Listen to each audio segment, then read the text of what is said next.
السلام علیکم۔ تو ملتے ہیں آج کی 3rd ایپیسوڈ میں، جو کہ ہے حورین اور اذلان کی کہانی۔ حورین نے کبھی سوچا بھی نہیں تھا کہ ایک معمولی سی نیکی اسے شہر کے سب سے خطرناک آدمی سے ملوا دے گی۔ حورین نے باڈی گارڈ کی بات سنی تو اس کے قدم وہیں رک گئے۔ میں کسی سے نہیں ملنا چاہتی، اس نے گھبراہٹ سے جواب دیا۔ باڈی گارڈ نے احتراماً کہا، میڈم، ہمارے سر صرف آپ کا شکریہ ادا کرنا چاہتے ہیں، اس کے بعد ہم کبھی آپ کو پریشان نہیں کریں گے۔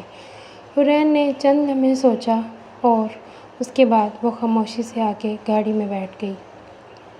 راستہ بھر وہ خاموش رہی۔ کچھ دیر بعد گاڑی ایک بہت بڑے، پرامن اور خوبصورت بنگلے کے سامنے رکی۔ حورین نے حیرت سے ارد گرد دیکھا۔ اتنا بڑا گھر اس نے پہلے کبھی نہیں دیکھا تھا۔ وہ اندر داخل ہوئی۔ کمرے میں خاموشی تھی۔ اچانک ایک دروازہ کھلا۔ اذلان آہستہ آہستہ چلتا ہوا اندر آیا۔ اس کے بازو پر پٹی بندھی ہوئی تھی، مگر چہرے پر وہی رعب تھا جو ایک باس کے منہ پہ ہوتا ہے۔ اس نے پہلی بار حورین کو غور سے دیکھا۔ تم نے میری جان بچائی۔ حورین نے نظریں جھکا لیں۔ میں نے صرف انسانیت کے ناطے مدد کی تھی۔ اذلان کے چہرے پر ہلکی سی مسکراہٹ آ گئی۔ آج کل لوگ ڈرتے ہیں، لیکن تم نہیں ڈری؟ اس نے جواب دیا۔ حورین نے آہستہ سے کہا، مجھے اس وقت صرف ایک زخمی انسان نظر آیا تھا۔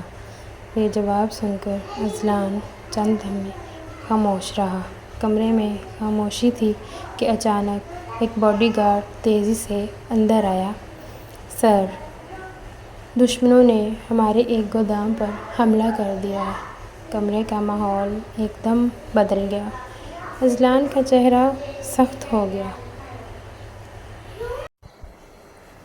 اس نے کہا، فوراً گاڑی نکالو۔ وہ جانے لگا، مگر ایک لمحے کے لیے رکا۔ اس نے حورین کی طرف دیکھ کر کہا، یہاں سے محفوظ طریقے سے گھر چلی جانا۔ اور اس کے بعد وہ تیزی سے باہر نکل گیا۔